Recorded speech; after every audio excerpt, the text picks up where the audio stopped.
네, 안녕하세요. 매일 아침 빠르게 만나는 미국 주식과 테슬라 소식 트라운TV입니다.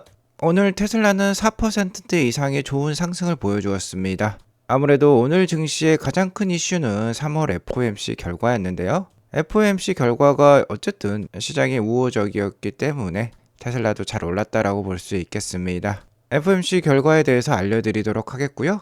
테슬라가 독일에서 끝났다라는 충격적인 소식도 있었어요. 이것도 같이 알려드리겠고, 로보택시 출시가 캘리포니아에서도 잘 진행될 것 같습니다. 이 점도 오늘 알려드리도록 할게요. 미국장 현황부터 간략히 살펴보도록 하겠습니다. 나스닥이 무려 1.41%나 오르면서 좋은 반등세를 보여주었어요. 자, 어제도 말씀드렸지만 금주는이 FOMC 결과가 가장 중요하다라고 말씀을 드렸습니다. 주가가 이렇게 많이 올랐고 주가 급등세를 보였던 시점이 한국 시간으로 새벽 3시 이후였어요.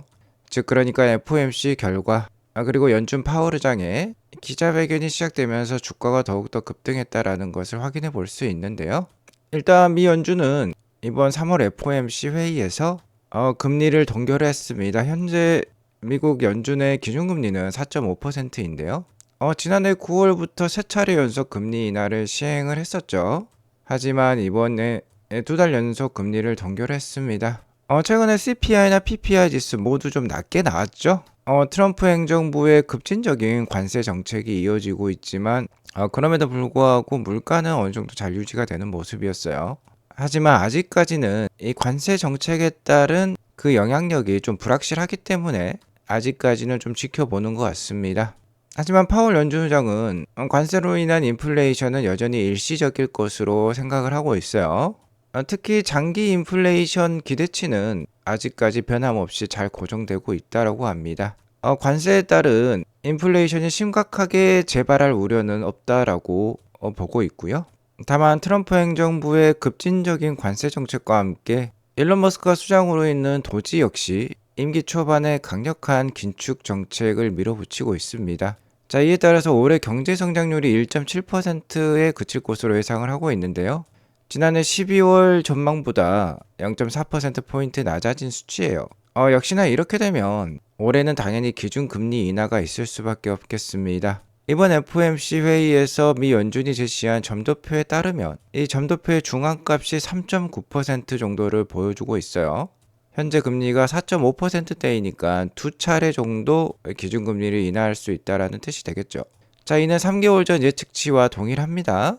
자, 그리고 2026년과 2027년에 최종 금리 수준 역시 3.4% 그리고 3.1%를 유지하는 모습을 보여주었어요. 어쨌든 미국의 기준금리는 앞으로 최소 3년 동안 계속해서 완만한 흐름으로 낮아질 예정에 있습니다. 자, 이렇게 보면 장기적으로 봤을 때 트럼프 임기 동안 아무래도 임기 말로 갈수록 주가 상승이 좀 클 수 있을 것 같아요. 금리가 낮아지면 어쨌든 상대적으로 주식의 매력이 높아질 수 있고요. 미국 기업의 법인세도 트럼프 정부가 많이 낮출 것입니다. 그러면 역시나 주가의 펀더멘털이는 EPS 역시 올라갈 수 있겠죠. 특히 오늘 주가 상승에 큰 원동력을 제공했던 건 파월 연준 의장의 어느 정도의 자신감 때문이었어요. 현재 트럼프 행정부의 관세로 인해서 미국 경제의 불확실성이 높은 상황인데 파월 연준 의장은 미국 경제는 전반적으로 강하다라고 주장을 하고 있습니다. 경기 침체 확률이 올라가긴 했지만 아직 높은 수준은 아니라고 해요. 왜 그러냐면 아직도 실업률이 계속해서 4%대 초반을 유지하고 있죠. 거의 완전 고용에 가까운 수준입니다.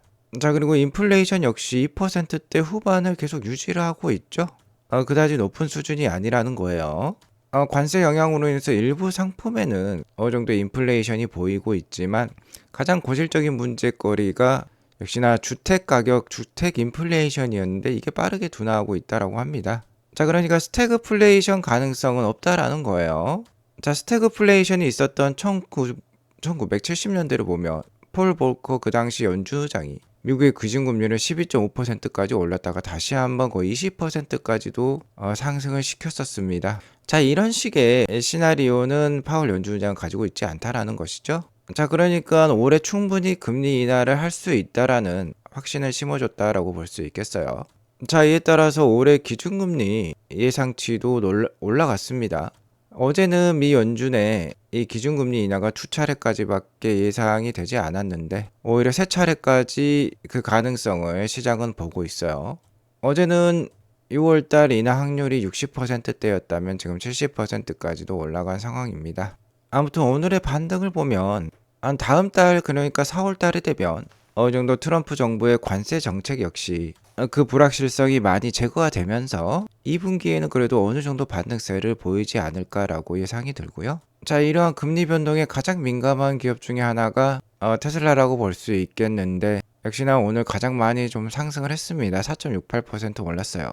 시장의 상승에 따라 오늘 상승을 보여주었지만 어쨌든 마지막 고비는 남아있죠. 4월 2일 인도량 발표와 함께 4월 20일경에 테슬라 1분기 실적 발표가 있을 것 같은데요. 인도량과 실적 발표를 통해서 많은 불확실성이 제거가 되면서 2분기부터는 그래도 반등을 모색하지 않을까라고 기대가 되고요. 특히 2분기 중에 6월 달에 굉장히 호재들이 많습니다. 6월 달이 되면 그간 말로만 들어왔던 많은 소문들이 현실화가 될 가능성이 높은데요. 일단 6월이 되면 일론이 지금 백악관에서 생활하면서 도지 업무를 하고 있는데 이런 것들을 마무리할 수 있고요. 좀 더 테슬라와 스페이스X와 같은 개인 사업에 집중할 수 있을 것으로 판단이 들고, 자, 이에 따라서 일론에 대한 반감도 많이 줄어들 수 있겠죠. 자, 그리고 로보택시 텍사스 오스틴부터 출시를 합니다. 그리고 그록이라는 이 생성형 AI 모델이 테슬라 차량의 탑재가 아마 로보택시 출시와 함께 진행이 될 가능성이 있고요. 모델 Q 출시 역시 2분기에 이루어질 예정에 있죠. 여기에 더불어서 이 저가형 차량이 나온다라고 하면 테슬라가 인도 진출을 선언할 수 있습니다. 자, 역시나 이 중에 가장 큰 캐털리스트, 그러니까 호재 요인은 역시나 로보택시 출시가 되겠어요. 여기 보면 로보택시 사용을 위한 테슬라 전용 앱의 모습을 볼 수 있는데요. 테슬라가 이러한 상황 속에서도 캘리포니아에서 첫 로보택시 허가를 받았다라고 합니다. 지난 어닝콜에서도 일론 머스크는 일단 올해 로보택시를 출시하는데 텍사스 오스틴부터 하고 그 다음에 캘리포니아에서 할 걸로 예상을 했어요. 자, 일단 이번 승인은 아쉽게도 무인 자율주행 차량 사용에 대한 완전한 승인은 아닙니다. 유인 자율주행 차량 서비스는 가능하다라는 그 정도의 뜻으로 보시면 될 것 같아요. 어쨌든 테슬라가 자동차 제조 판매뿐만 아니라 캘리포니아 주에서 운전기사가 있는 택시 서비스를 운영할 수 있는 허가를 받았다라고 보시면 되겠어요. 어쨌든 테슬라는 캘리포니아 베이 에리아, 그러니까 샌프란시스코 지역이 되겠죠. 아무래도 테슬라 AI 본부가 이 샌프란시스코 실리콘밸리 쪽에 위치를 하고 있는데 여기 이곳 지역에서는 이미 사이버캡을 통해서 죄송합니다. 사이버캡이 아니라 일반 모델 Y나 모델 3가 되겠죠. 이런 모델들을 통해서 이 자율주행 앱을 이미 사용을 하고 있다라고 해요. 테슬라 직원들이 실제로 로보택시처럼 운영을 하고 있는 것입니다. 자, 그러니까 생각을 해보면 캘리포니아 지역 무인 자율주행 차량 사용에 대한 완전한 승인을 얻게 된다라고 하면 바로 사업을 시작할 수 있는 수준이라고 볼 수 있겠어요. 이미 웨이모도 샌프란시스코에 무인 자율주행 차량 서비스를 하고 있으니까 더 뛰어난 기술을 가지고 있는 테슬라는 충분히 연내 캘리포니아 지역에 사이버캡을 출시를 할 수 있을 것으로 판단이 됩니다.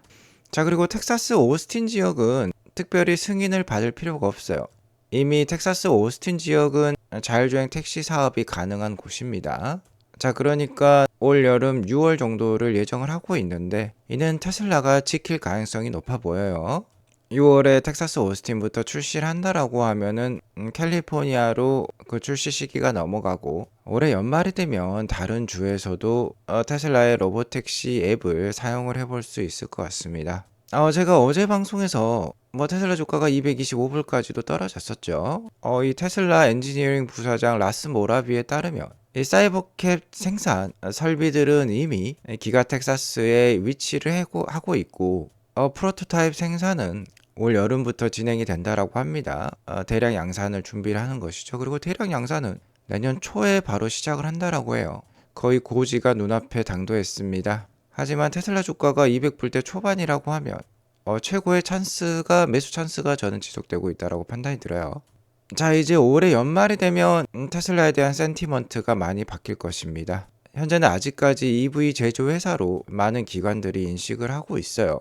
그러니까 1분기 인도량이 떨어질 것 같다는 우려에, 그리고 트럼프 정부의 급진적인 관세 정책에 따른 시장 하락에 굉장히 주가 하락이 컸었는데요. 자, 이제는 피지컬 AI 회사로 환골 탈퇴합니다. 리얼월드 AI 회사로 환골 탈퇴를 해요.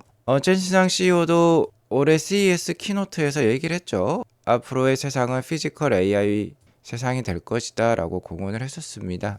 이 피지컬 AI의 최대 강자가 테슬라예요. 그리고 로보택시와 옵티머스를 통해서 이 피지컬 AI 실적을 내년부터는 강력하게 뽑아낼 예정이 있는데, 그렇게 되면 올해 역시나 내년부터 있을 테슬라의 급진적인 펀더멘탈 상승을 대비할 필요가 있겠죠.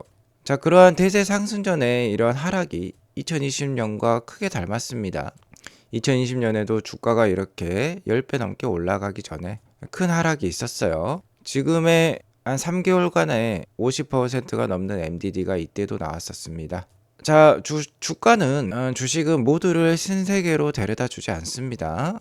아마존의 차트를 보더라도 잘 알 수 있어요. 자, 2000년대 초반에 이제 이커머스가 태동을 하기 시작했습니다. 아마존은 지금의 쿠팡이라든지 우리나라의 G마켓 옥션과 같은 그런 이커머스의 초기 모델을 완성한 기업이라고 볼 수 있겠는데요. 2000년대 초반에도 생소했어요. 이커머스를 통해서 이렇다 할 수익을 보여주지 못했던 아마존도 초반에는 이렇게 힘든 시기가 있었습니다. 자, 2001년에서 2002년 동안 2년간 MDD가 95% 무려 주가가 5.65불에서 0.28불까지도 빠졌어요. 자, 1억을 투자했으면 500만 원밖에 남지 않았다라는 뜻이 되겠습니다.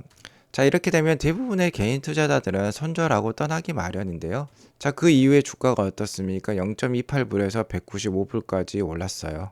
이렇기 때문에 실제로 단 1%의 소수 투자자들만 장기 투자에 성공하고 인생 역전의 기회를 가질 수 있게 되는 것입니다. 지금 그러한 모습이 테슬라 주가에서도 나오고 있다고 볼 수 있겠어요. 자, 이때 당시에도 이 아마존의 기업 가치를 몰랐듯이 현재 대부분의 사람들도 이 로보택시와 옵티머스가 가져다줄 엄청난 이익에 대해서 잘 인지하지 못하고 있습니다. 물가 애널리스트도 이 새로운 제품, 새로운 서비스에 대한 수익 추정이 어려운 상황이에요. 그러니까 계속 자동차 인도량만 갖다 붙여서 평가를 하고 있는 것이죠. 자, 그러니까 이런 뉴스에 따라서 주가가 크게 흔들리는 것입니다. 아직까지 로보택시와 옵티머스에 따른 이익을 정확히 산출할 수 없기 때문에, 자, 유럽에서 테슬라 판매량이 이렇게 빠졌다. 테슬라에 반감을 가진 세력들이 테러를 하고 있고 테슬라 불매 운동을 펼치고 있다. 이런 것에 따라서 주가가 크게 요동치는 거예요. 그렇기 때문에 여전히 기회가 남아있다라고 볼 수 있겠습니다. 자, 실제 이 소수의 1%만 옵티머스와 로보택시의 가치를 알고 장기 투자를 진행하실 수 있을 것입니다. 우리는 이런 1%가 되기 위해서 노력을 해야 되고요.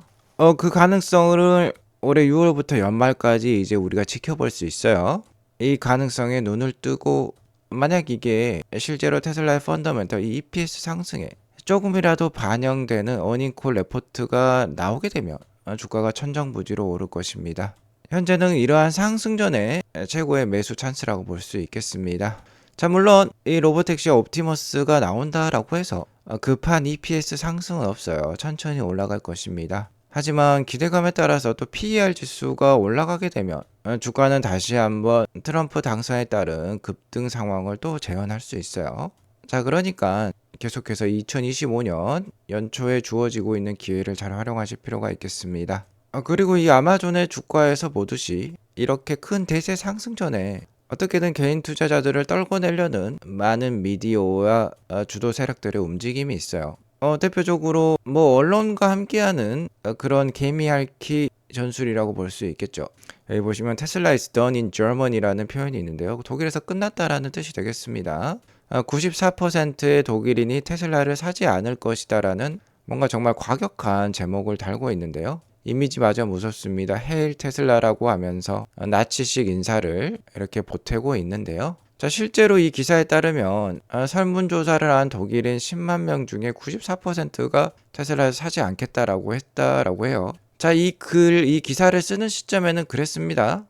자, 하지만 이 T-온라인이라는 곳에서 한 설문조사가 시간이 흐름에 따라 10만 명이 아니라 44만 4천 명까지 설문조사 인원이 늘어났는데요. 이렇게 되자 70%의 사람들이 테슬라를 구매하겠다라고 대답을 했다라고 해요. 무려 31만 명이나 됩니다. 자, 그러니까 설문조사 초기에는 이런 결과가 나오긴 했어요. 아무래도 급진 좌파 세력들, 테슬라를 음해하고자 하는 세력들이 집단적으로 참여를 했거나 매크로를 쓴 것 같은데요. 자, 실제 결과는 이렇게 다릅니다. 자, 이런 기사에 정말 테슬라에 대해서 실망하면 안 될 것 같고요.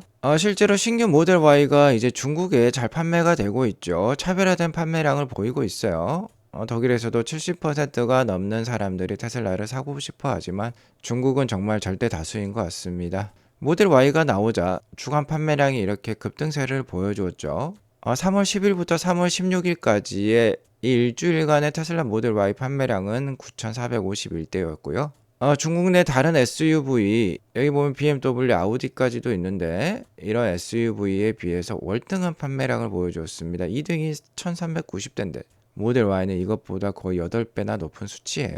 자, 이렇게 테슬라의 역량은 굉장히 높습니다. 펀더멘탈 상승이 기대가 되는 가운데 소수의 1%만 얻을 수 있는 이 굉장한 큰 수익, 아트라운TV 애청자분들은 모두 가져가셨으면 좋겠습니다. 자, 오늘 이것으로 방송을 마치도록 하겠고요. 오늘 방송이 도움이 되었으면 구독과 알람 설정 꼭 눌러주세요. 행복한 하루 보내시기 바라겠습니다. 감사합니다.